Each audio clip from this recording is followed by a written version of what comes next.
Muchísimas gracias, me siento honradísimo de estar aquí en Puebla, un extraordinario lugar.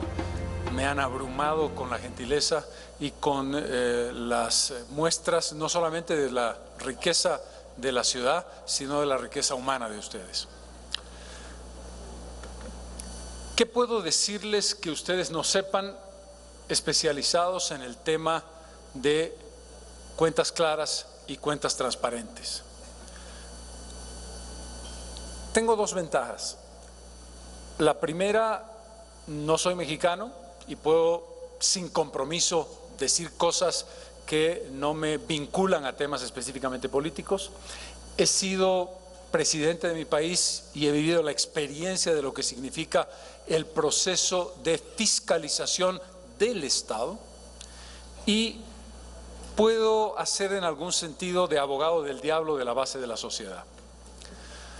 Empezaré por decir que contra lo que muchos especialistas aquí sostienen y con mucha razón, la experiencia de trabajar la fiscalización y la búsqueda de cuentas claras y transparentes, el accountability, para mencionarlo en los términos anglosajones, tiene que ver con una tradición anglosajona a la que estamos tratando de adaptar ciertos mecanismos y ciertas reglas que nos permitan ser más eficientes.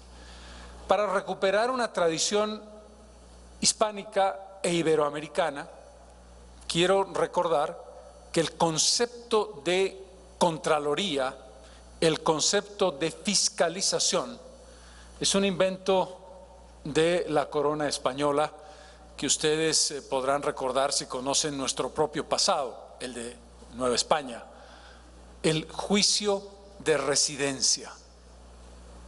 Un virrey que terminaba su tarea administrativa en el virreinato de Nueva España o en el de Nueva Granada o en el virreinato del Perú, tenía que someterse por definición al juicio de residencia. ¿Qué quería decir el juicio de residencia? Quería decir que esa persona, que había sido el más alto representante del rey en una de sus colonias americanas, en el sistema jurídico de los virreinatos, no podía moverse del lugar donde había ejercido el poder hasta tanto no quedara claro en la posibilidad de los ciudadanos, de los vecinos y de las otras autoridades que su gestión no tenía cargos pendientes. Al juicio de residencia podían presentar cargos cualquier ciudadano, cualquier vecino, cualquier miembro de la villa y por supuesto cualquier otra autoridad.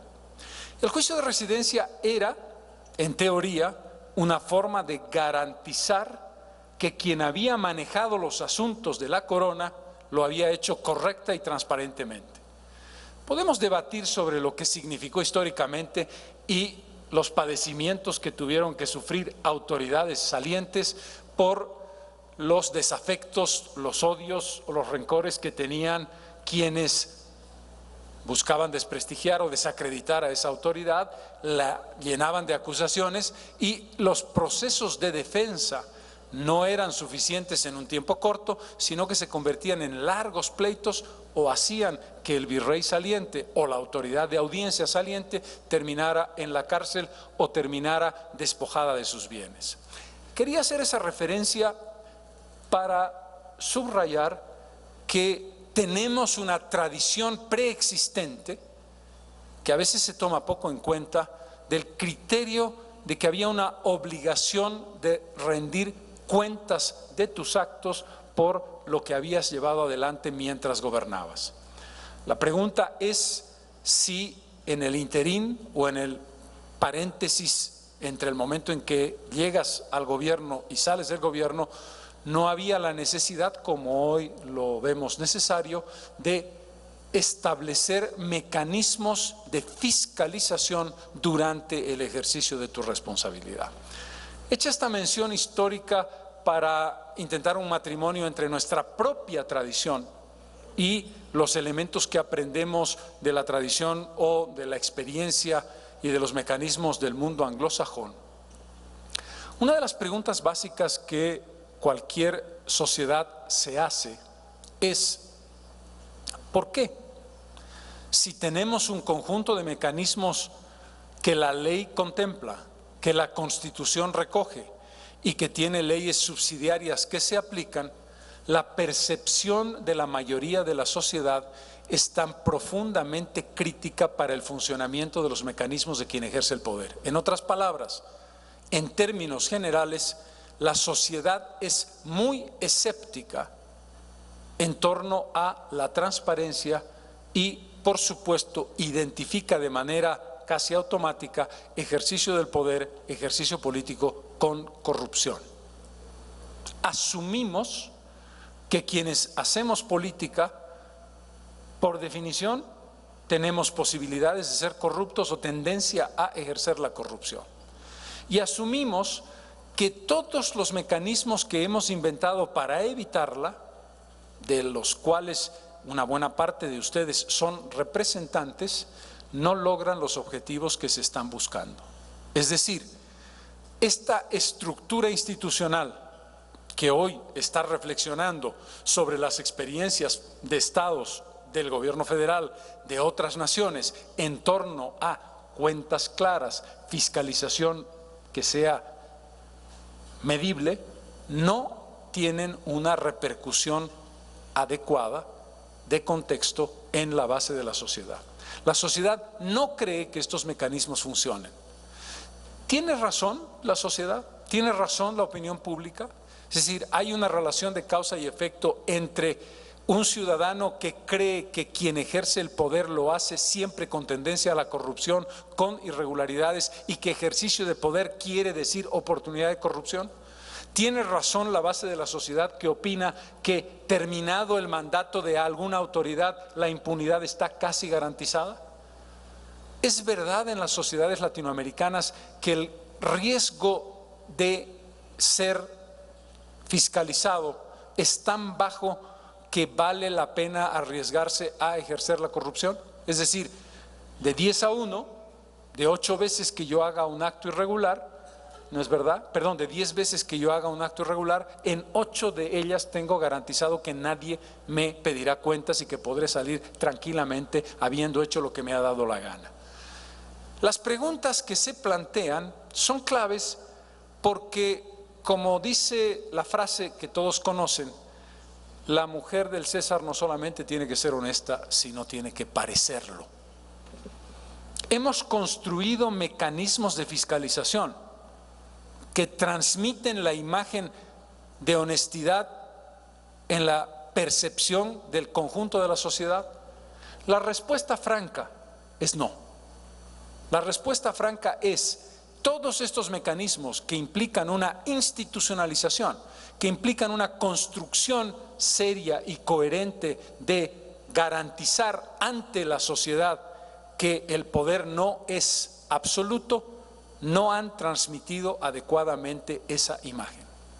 Y este es un desafío fundamental para quienes están en esta difícil tarea. Una tarea que por supuesto valoro extraordinariamente y que tiene una significación clave y de la cual depende la salud institucional de nuestras democracias. Pero aquí hay un elemento de divorcio entre los mecanismos que estamos construyendo, que ustedes están construyendo, y la capacidad de transmitir a la sociedad la sensación de que está protegida por ustedes.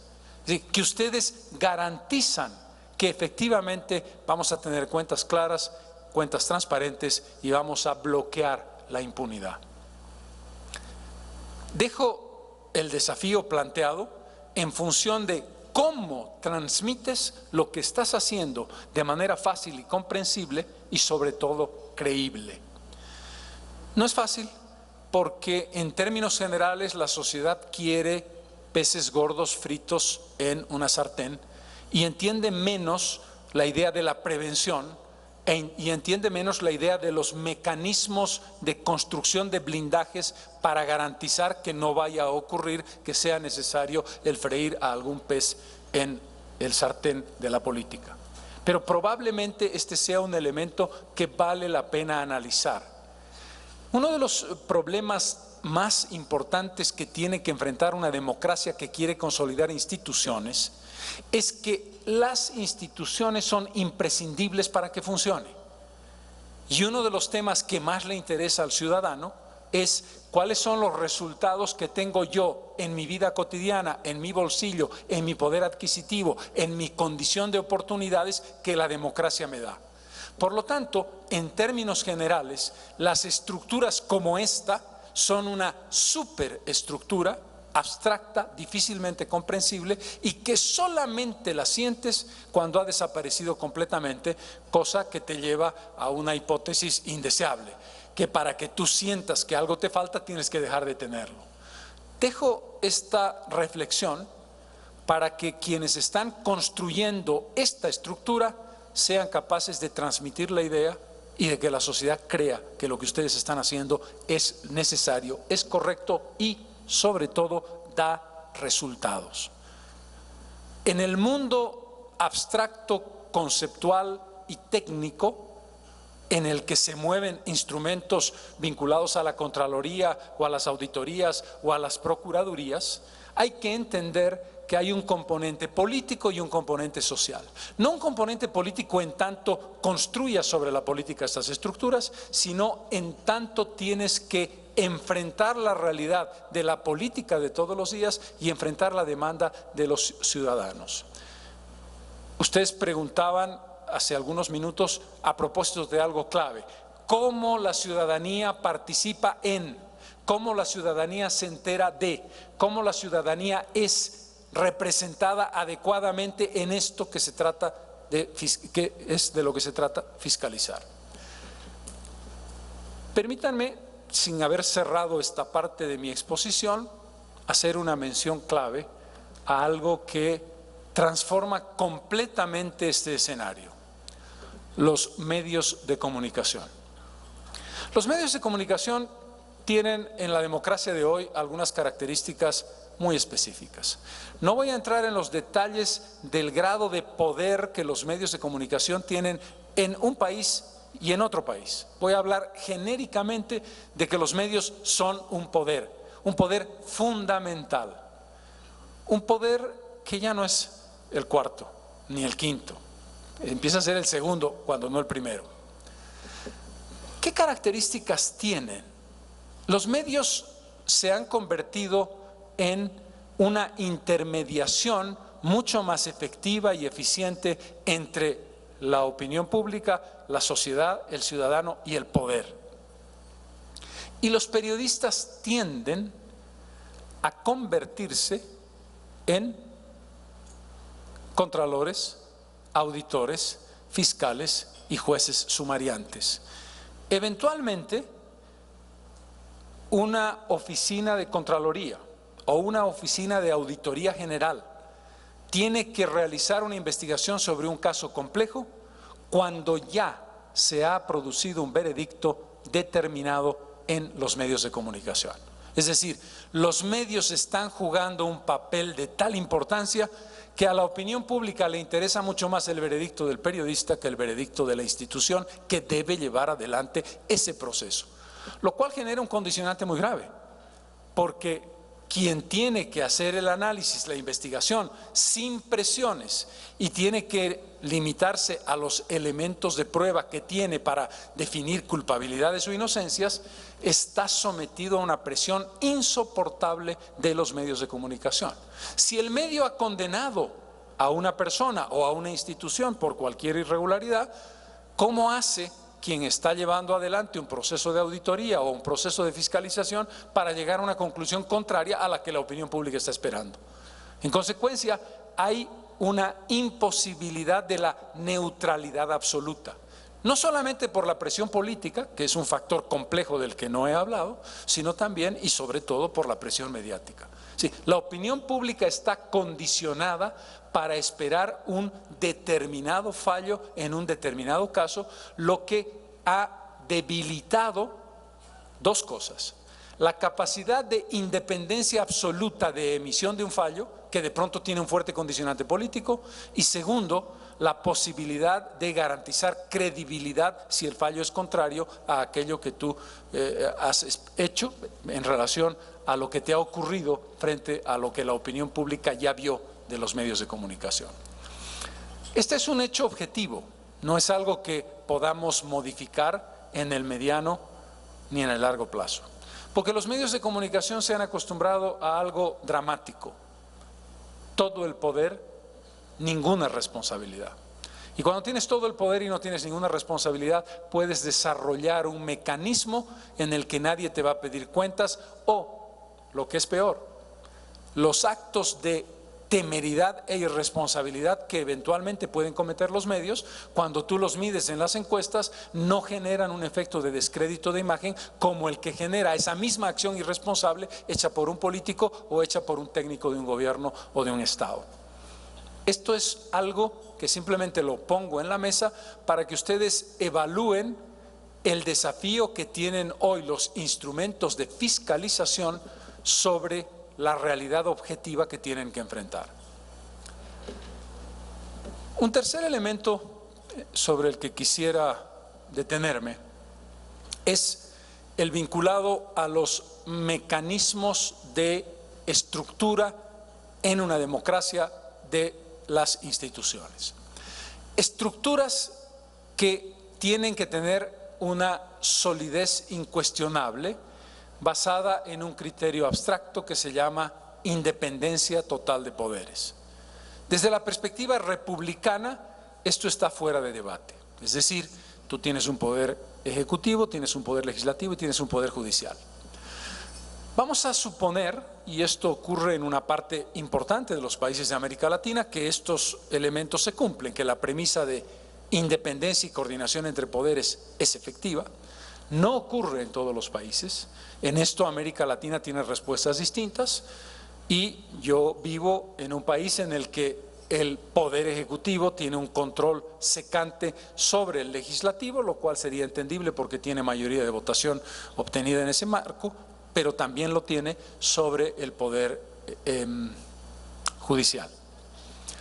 La pregunta aquí es: el rango que tiene que ver con la fiscalización, llámese auditoría o llámese contraloría, es un rango en el que no está absolutamente clara la autonomía y la independencia. Depende mucho de factores de equilibrio en el poder legislativo, depende mucho de las condiciones de negociación y de las mayorías calificadas o de 2/3 que tú requieres, en términos generales de 2/3, para nombrar a las autoridades. Requiere de los periodos en los que son elegidos, que en términos generales deberían superponerse y no ser equivalentes a la elección de los poderes políticos, sino tiene también que ver con la capacidad objetiva de hacer real la ejecución de la auditoría y de la fiscalización. Y para eso entramos en un factor que en muchos de nuestros países se llama estabilidad o inestabilidad política de esos nombramientos. Cuando no hay acuerdo político, tiendes a o puedes ir a los interinatos.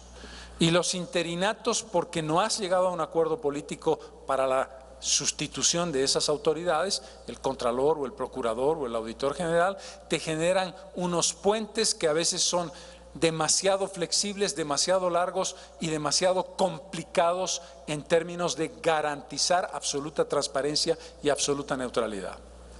Segundo, el nivel de dependencia y la idea de última instancia de las decisiones de las entidades de el control de cuentas o de la Contraloría General de la República o del Estado. ¿Sí? ¿Cuál es su grado de autonomía real? Y el grado de autonomía real en este caso no tiene que ver con las condiciones teóricas de su autonomía, que en general son respetadas.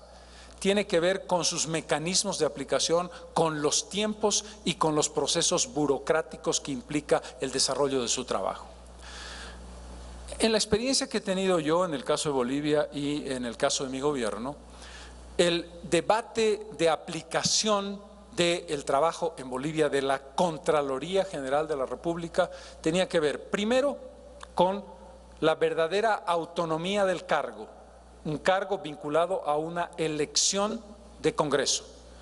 Un Congreso que tenía que hacer acuerdos políticos porque nunca sumaba las mayorías absolutas necesarias, los 2/3 en este caso, y por lo tanto era sujeto de una negociación con lo cual tenías la elección del menor de los males sobre ternas que inevitablemente tenían determinadas tendencias políticas.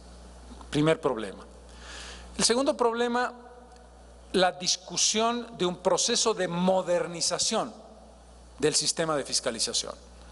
El famoso debate de si tú vas a llevar adelante una fiscalización que sea preventiva o una fiscalización que se haga después de que los acontecimientos se han producido, ex ante o ex post. El criterio concurrente de si vas a llevar adelante una fiscalización por resultados, lo que desde un punto de vista teórico es correcto, es decir, a ti lo que te interesa valorar de un funcionario es no los pasos que ha dado para llegar a un final, sino cuál es el resultado obtenido, porque tiendes a confundir. Cumplió adecuadamente lo que la ley indica en su proceso burocrático administrativo, pero los resultados no fueron lo necesariamente eficientes para la economía o para el trabajo que él hacía, y en consecuencia tú estás juzgando mecanismos e instrumentales y no el final, que es lo que debes juzgar. Si tu característica de análisis es juzgo el trabajo y puedo desarrollar una lógica de pedirle cuentas por resultados, tiendes a generar una mirada subjetiva de lo que esos resultados representan. Y el juicio del trabajo de alguien en la administración por resultados tiende también a generarte una susceptibilidad del funcionario. El funcionario quiere comprometerse lo menor posible y eventualmente sabe que su firma está sujeta a una fiscalización posterior. Prefiero no firmar. Y lo que hago es retrasar los mecanismos porque mi firma me compromete. Y tengo que pensarla 1, 2, 3, 5, 20, 25 veces, y tengo un asesor jurídico que me dice, no le recomiendo que firme esto, porque viene la ley que va a caerle encima en función de esta consideración. Este debate de las dos características ha sido un debate complicado porque implicaba romper la lógica de la fiscalización histórica de tradición hispánica, quizás la que hice referencia del juicio de residencia, en virtud de una Contraloría que además acababa mezclando su propia fiscalización, convirtiéndose en juez y parte de lo que estaba juzgando. En Bolivia tuvimos un periodo en el que se trabajó sobre la fiscalización basada en la prevención y basada en el análisis por resultados, a retornar al viejo sistema de la Contraloría que juzga los hechos consumados y que eventualmente mezcla cosas que se han hecho con los propios intereses del sector que fiscaliza una determinada acción. En general, además, en la Contraloría tú tienes un problema muy grande, que es si tú tienes que analizar la adquisición de un avión y las irregularidades de la compra del avión, tienes que tener teóricamente especialistas en aeronáutica y lo propio vinculado a petróleo y lo propio vinculado a la adquisición de bienes químicos o medicamentos, y entonces generas un conjunto de obligaciones y de hiperespecializaciones que no necesariamente el ente fiscalizador tiene, y en ese contexto tienes que distribuir de una manera racional las especializaciones de investigación. ¿Y en qué medida tú tienes la capacidad de generar una independencia de esas investigaciones en el contexto del trabajo que te han asignado? En el caso nuestro se volvió a una politización muy fuerte del proceso de fiscalización, en la medida en que los 2/3 calificados los tiene el gobierno y por lo tanto el Contralor General del Estado boliviano es un contralor que había militado en el partido de gobierno y que no te garantiza ninguna transparencia. ¿Hay una independencia real? Primera pregunta. Segunda pregunta, ¿el proceso político de interinatos es una constante o es una excepción?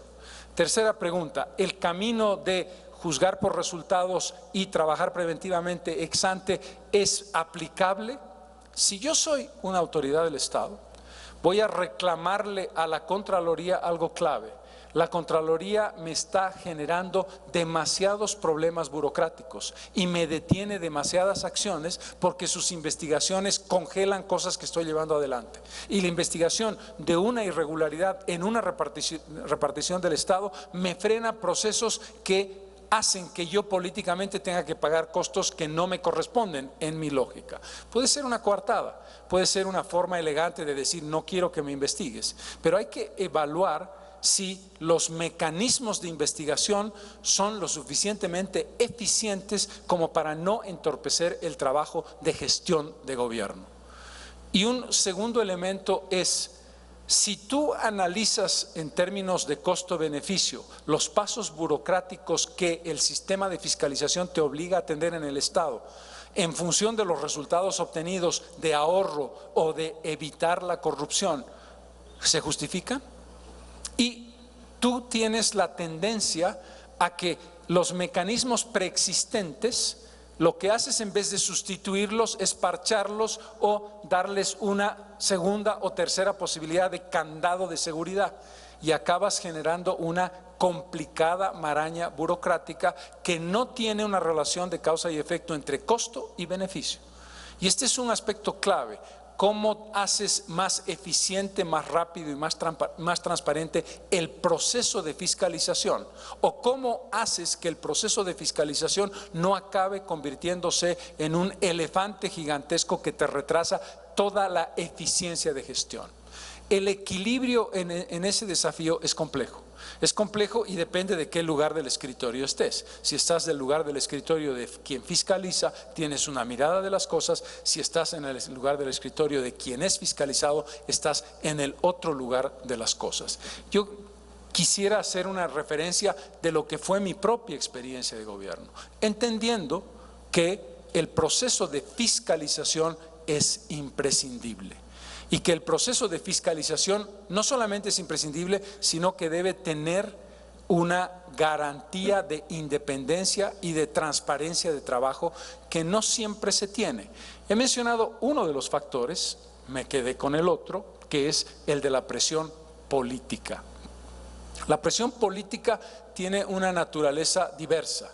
La presión política directa o la presión política más importante, que es la de los poderes fácticos de la sociedad. Mencioné el de los medios de comunicación, pero no he mencionado a poderes reales que te pueden desestabilizar a un gobierno si la búsqueda de transparencia y la investigación a fondo de determinados casos no se detiene en un determinado momento. Y en general hay investigaciones que involucran a dos partes, al Estado y al contrato que el Estado tiene con un privado, a la vinculación Estado-privados.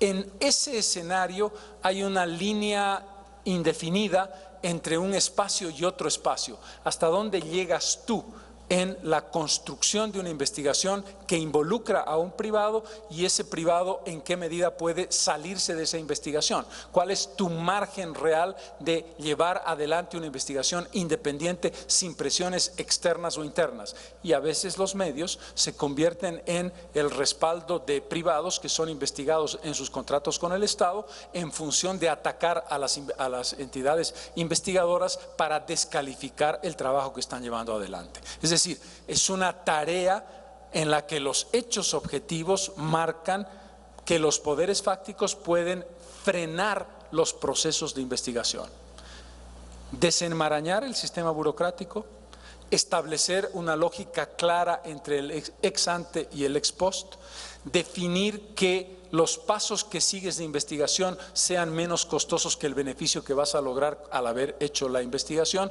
son desafíos muy importantes que hay que tomar en consideración desde mi punto de vista. Quisiera redondear algunas de las ideas que he planteado brevemente con un criterio que me parece muy importante. ¿Cómo vinculas la investigación desde el Estado con la transparencia a la sociedad? En el caso de Bolivia, que vive una experiencia política muy particular, se ha optado por un camino radical que me parece difícilmente aplicable y peligrosísimo desde el punto de vista de su construcción. La Constitución Política del Estado boliviano, además de la existencia de un contralor, por supuesto el Ministerio Público, y de un procurador que defiende los intereses del Estado, ha reconocido constitucionalmente lo que la Constitución define como control social. Y el control social constitucionalizado permite a la sociedad organizada, no dice cómo, decir cómo es extremadamente complejo, de darle el derecho de establecer un núcleo que puede ser elegido por la propia sociedad, que tiene potestad para fiscalizar al fiscalizador, de modo tal que un núcleo X de la sociedad, elegido nadie sabe por quién, puede cuestionar un fallo teóricamente de la Contraloría o teóricamente de la Procuraduría del Estado. Esta organización no existe, no se ha llevado adelante. La Constitución boliviana se aprobó el año 2009, estamos al año 2013, los mecanismos obvios son corporativismo, los mecanismos obvios son sectores cooptados por el poder político que organizan su propia estructura de control social de la base de la sociedad para presionar políticamente a quienes llevan adelante una fiscalización independiente. En otras palabras, el propio Estado poderoso puede tener mecanismos de neutralización de ese poder. Pongo un ejemplo que muy probablemente no va a aplicarse, no parece que tenga ningún sentido, ni mucho menos lo voy a respaldar, para ejemplificar algo con lo que comencé, que es la lógica del salto de la democracia representativa a la democracia participativa. La mirada republicana, que es la que define la necesidad de construir instituciones democráticas sólidas, es una mirada que a estas alturas parece insuficiente. ¿En qué sentido? En el sentido de que la legitimidad de la representación está cuestionada. ¿Por qué? Porque los partidos políticos se han ido separando de la base de la sociedad. Porque yo voy a votar por un diputado estatal o un diputado federal y al día siguiente de haber depositado mi voto no voy a volver a pensar en ese diputado como mi representante. Voy a construir la idea de que mi representación está en mi junta de vecinos, en mi gremio, en el magisterio, en el sector productivo al que yo pertenezco, y en el momento en que yo tenga conflictos voy a apelar a esos mecanismos antes que a mi representación genuina. Eso debilita el sistema de representación. ¿Por qué? Porque todo aquello que haga mi diputado o la Cámara de Diputados, entre otras cosas, elegir autoridades como ustedes, no me genera a mí un sentido de credibilidad adecuado. En otras palabras, tenemos que reformular nuestras preguntas sobre el sistema republicano sin pasar a la lógica utópica y en algún sentido delirante de que la respuesta política es la política en las calles. Es decir, la legitimidad está en los indignados que en el caso de México tenían un número determinado y que generaron un movimiento de repulsa al sistema político que en teoría se diluyó, pero que está ahí potencialmente. En el caso de Brasil, una clase media que salió a raíz de la COFA Confederaciones con protestas muy importantes. En el caso de Colombia, el tema de los campesinos que reclamaron sobre la estructura de distribución de tierra y de manejo económico en Colombia. En el caso del Perú, las protestas contra los temas de minería. ¿Por qué hago mención a estos temas vinculándolos con el trabajo de fiscalización que hacen ustedes? Porque hay aspectos referidos a daño ambiental, porque hay aspectos referidos a temas indígenas, porque hay aspectos referidos a derechos de una comunidad que van a ser parte de elementos que son juzgados en la fiscalización de un caso particular. Es decir, hoy día la fiscalización de Contraloría no es estrictamente administrativa, no es estrictamente si el funcionario cometió o no cometió un delito. Tiene que ver con elementos referidos al interés global de la comunidad. Sí, cuando tú vas a juzgar si un funcionario decidió correctamente una concesión de un espacio minero de explotación, yo podré apelar al Tribunal Constitucional, pero podré apelar y demandar que el Estado genere una investigación sobre daños ambientales. que tiene que ver con un movimiento social que enfrentará al Estado en el tema de daños ambientales, o que tiene que ver con el derecho de consulta de los pueblos indígenas que no ha sido respetado en aquellas sociedades o constituciones que plantean este tipo de problemas. En otras palabras, el trabajo que ustedes hacen está cada vez más cerca de la gente, está cada vez más sometido a presión y demanda popular. Y aquello que parecía estrictamente referido a yo debo juzgar y debo establecer un análisis de cómo se manejó un funcionario del Estado en un tema particular, se transforma en una demanda ante la que yo debo responder. ¿Y eso qué quiere decir? Que soy más transparente y más vulnerable a los ladrillos que me tiran desde la platea, que rompen el vidrio que me protege, y en consecuencia tengo que entender que debo abrir un espacio de vínculo, de información y de vinculación, de referencia con la base de la sociedad a la que debo responder. No soy una entidad encargada de garantizar la transparencia del Estado ante la sociedad, sino que soy una entidad que represento a la sociedad en temas que son de inmediato interés y de altísima sensibilidad. En general tendemos a pensar que las cuestiones de Contraloría y de cuentas claras son administrativas, vinculadas a corrupción, vinculadas a desfalcos, vinculadas a licitaciones mal manejadas, vinculadas a funcionarios corruptos. Creo que el tema se ha hecho muchísimo más complejo.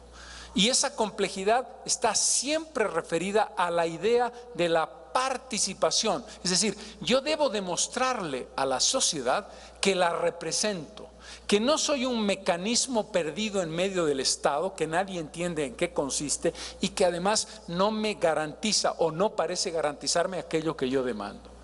Y no sé, no estoy seguro, de pronto me equivoco en mi juicio, si las instituciones vinculadas a la auditoría, al control de cuentas, a las contralorías o a las procuradurías están respondiendo a ese desafío, que es un desafío que marca un elemento clave. Ustedes representan condiciones y calidades técnicas, calidades de eficiencia, calidades de idoneidad profesional, sin ninguna duda. La idea de no contaminar políticamente es correcta en el sentido en que pensamos la palabra política, pero la idea de necesidad de acción política es imprescindible, política en el sentido pleno, en el sentido aristotélico del término. Es decir, las entidades fiscalizadoras tienen que hacer política, tienen que generar políticas, tienen que definir una línea política no solamente con el Estado al que se deben, sino con la base de la sociedad que es el Estado. Y ahí me da la impresión de que todavía hay una lógica demasiado aséptica, que es proteger el sentido técnico y de independencia, no hay discusión, pero a veces no comprender que hay una línea que está más allá de lo técnico y que es imprescindible para generar esta nueva relación. Es decir, ustedes desarrollan un trabajo que atañe al presidente y a los ministros y a los funcionarios y que cada día más y más directamente atañe a la gente. Y la gente va a plantearles preguntas, demandas e interpelaciones de si están haciendo bien su trabajo o no lo están haciendo bien, si defienden los intereses realmente de la comunidad o no los defienden, más allá de un fallo neutro o un fallo más bien, más que neutro, un fallo totalmente técnico sobre una acción incorrecta administrativamente. Creo que ese es un elemento de reflexión que puede ser interesante para ustedes en la recomprensión de lo político en el mejor de los sentidos, por supuesto no vinculado a la militancia partidaria y a las influencias de las que ya he hablado. Termino diciendo que uno de los elementos complejos que tienen los organismos de fiscalización es que hay que hacerle entender a la gente que el rol del fiscalizador no es el rol del juez y que el hecho de que ustedes generan una investigación que define no voy a decir una recomendación, un hecho vinculante con un delito, plantea que ese delito será juzgado en la instancia que corresponda. en el ámbito civil, en el ámbito penal, en el ámbito del juicio de corte o juicio de responsabilidades, si se trata de una alta autoridad del Estado. Esa lógica no está claramente entendida por la gente. ¿Para qué sirve la auditoría general si nunca veo al pez gordo frito en la sartén? ¿Por qué razón estos señores me hacen una acusación que no lleva nunca a ninguna parte? Sí, uno puede en un discurso decir, miren ustedes, hemos hecho 150 investigaciones, de las cuales 87 han sido exitosas y han llevado a un resultado de enjuiciamiento. Pero esto, que lo puedo decir en un atril, en un núcleo cerrado, es difícil de transferir a la gente. ¿Qué quiero decir con eso? El ciudadano tiene que entender básicamente, de manera sencilla, cuál es mi tarea y hasta dónde llega mi responsabilidad. Y cuál es la tarea del mecanismo que debe aplicar aquello que yo he recomendado que se haga para que la investigación garantice transparencia y sobre todo cierre el rango con el que comencé, el nivel de riesgo. El secreto de un mecanismo democrático institucionalmente eficiente es no que yo no quiera robar, sino que si yo quiero robar, sepa que tengo un 80% de posibilidades de fracasar. Si mis posibilidades de fracasar están por debajo del 50%, tendré la intención de arriesgarme. Es decir, cerrar el rango de riesgo es clave. Ampliar el rango de riesgo es clave. Ahí está la diferencia, porque la naturaleza humana no vamos a cambiarla. Lo que vamos a cambiar es que tú sepas que la impunidad no está garantizada y que tienes altísimas posibilidades de ir preso si cometes una irregularidad. Para que eso ocurra, sin embargo, la gente tiene que saber a quién le toca qué cosa y no pedirle peras al olmo. Y mi impresión es, desde la presidencia que he ocupado y como ciudadano, que este ámbito en el que ustedes están es un arcano secreto, difícil e incomprensible, demasiado técnico. Hay que transformar esto en un mensaje entendible para todos. El rol que ustedes juegan es clave. Lo que ustedes hacen es esto y no esto. Si ustedes no existen, es piedra libre para todos. Si ustedes existen, hay una garantía de una investigación seria y serena. Pero no se espere de ustedes que metan al pescadito en la sartén, porque esa es una tarea de otros. Este complejo elemento, que no es complejo, es decir, se puede explicar fácilmente, mi impresión en términos generales en nuestros países no está adecuadamente explicado. La tarea del siglo XXI, donde las redes sociales mandan y donde la investigación es así y donde en 140 caracteres tienes que explicar una idea, los obliga a ustedes a transformar en cosas transparentes de información qué es exactamente lo que hacen, para qué sirven, hasta dónde llegan y en qué medida son fundamentales para esta democracia. No una superestructura que se reúne eventualmente para analizar, como debe ser, aspectos técnicos, experiencias compartidas, sino transmitir el rol que ustedes juegan. Porque, termino aquí, el riesgo es que a ustedes los metan en el mismo saco que a los políticos. Ustedes son un brazo político que lo único que hace es legitimar todos los desastres de la política. Lamentablemente, la visión de la política no está en el mejor momento en América Latina. Pero está claro que es posible generar su fortalecimiento a partir primero de separarse ustedes de la política, pero no para alejarse de los malos, sino para explicar que ustedes garantizan que el mecanismo político no va a ser lo malo que la gente cree que va a hacer. Vuelvo sobre el punto de origen. Si hubo un juicio de residencia en el siglo XVI aquí en Nueva España, que marca una tradición histórica de buscar el rendimiento, la rendición de cuentas de los poderosos, el rol que ustedes juegan es un rol históricamente de continuidad. Podríamos haber hablado de los tlatoanis, no lo he hecho porque también ahí hay una lógica de investigación y de fiscalización. No está de más que recuperemos nuestra tradición histórica y no será innecesario que entendamos que en este desafío de la transparencia, el más importante de todos es que ustedes expliquen transparentemente qué hacen, para qué sirven y por qué son imprescindibles para la democracia. Muchas gracias.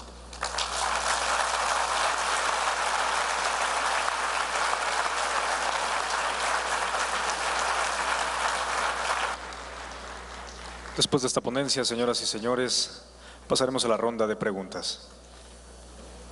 En base a su experiencia, ¿cuáles considera que sean los pilares o bases para la rendición de cuentas? Sin ninguna duda, la independencia, pero la independencia de una institución fiscalizadora no tiene ningún sentido si la estructura institucional republicana democrática no funciona. Sí. La característica previa inexcusable es independencia y coordinación de poderes, moderación del poder fundamentalmente del Ejecutivo, que es donde tiende a concentrarse la fuerza del poder. Garantía de que no hayan puentes largos definidos como interinatos cuando hay complejos y conflictos políticos. Es decir, la independencia de las entidades fiscalizadoras debe ser total, pero a su vez debe tener un mecanismo de renovación permanente que garantice que eso es parte de una rutina, en el mejor sentido, de la construcción democrática.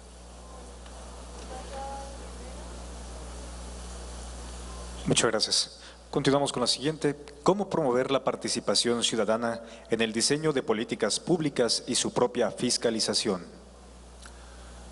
Depende de los países. Uno de los mecanismos interesantes que, si se administra adecuadamente, es útil, es la institución del referéndum.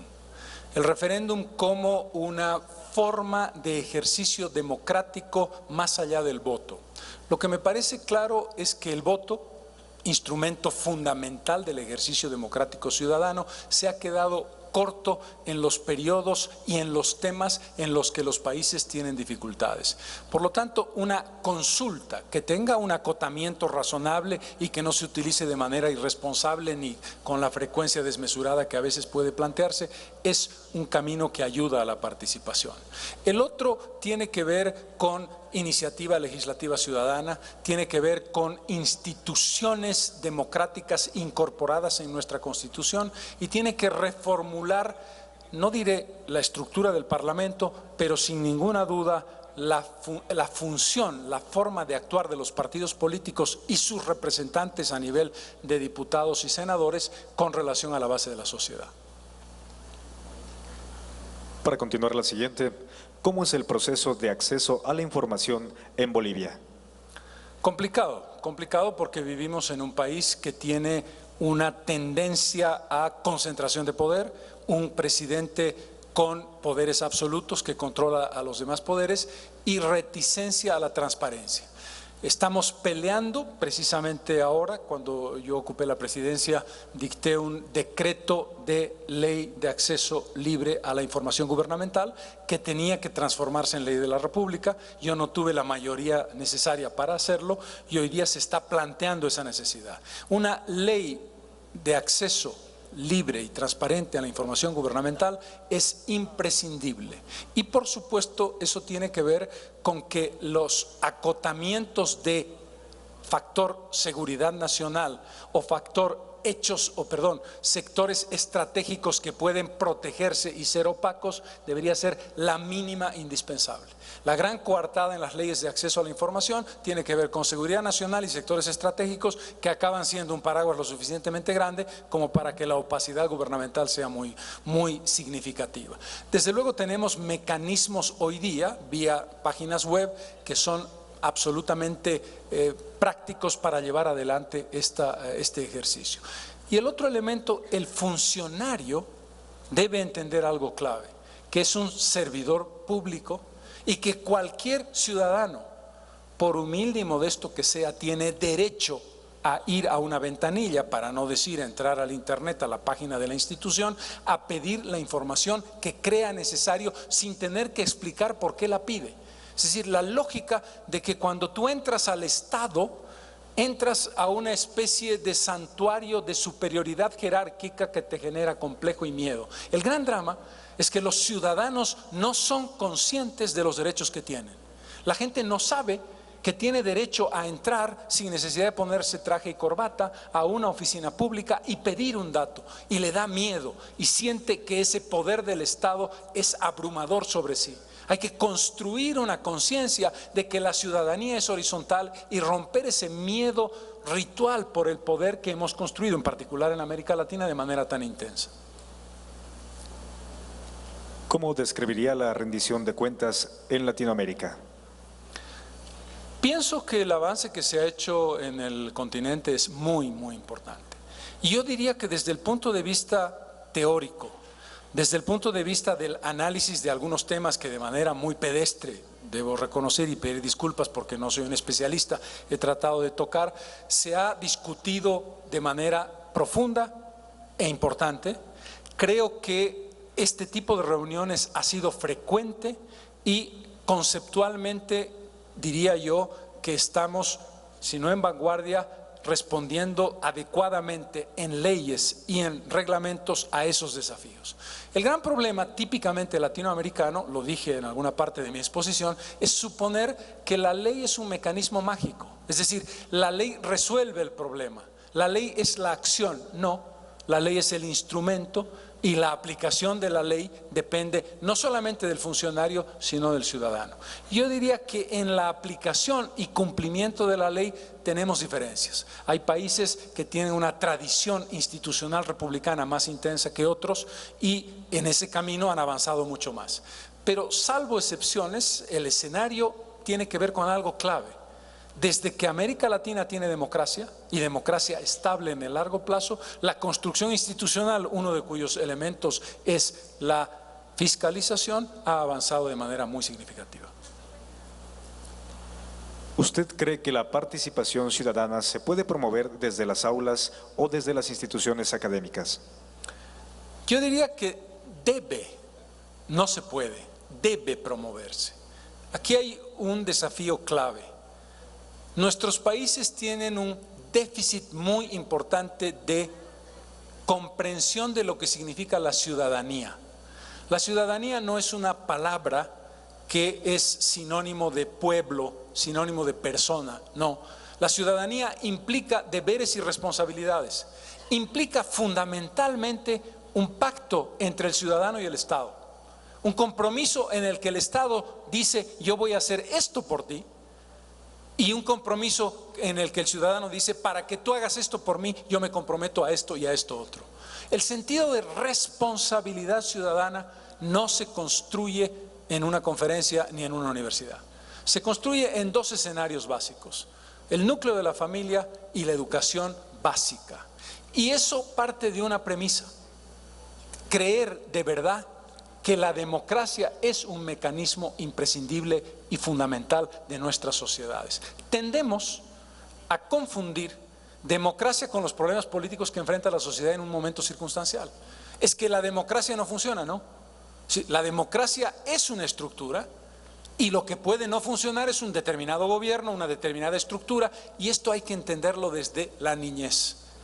Hacer una separación entre ese instrumento extraordinario que nos permite vivir civilizadamente en igualdad de condiciones y los defectos que su aplicación tiene. Esto es básico en la educación de primaria y en la educación familiar.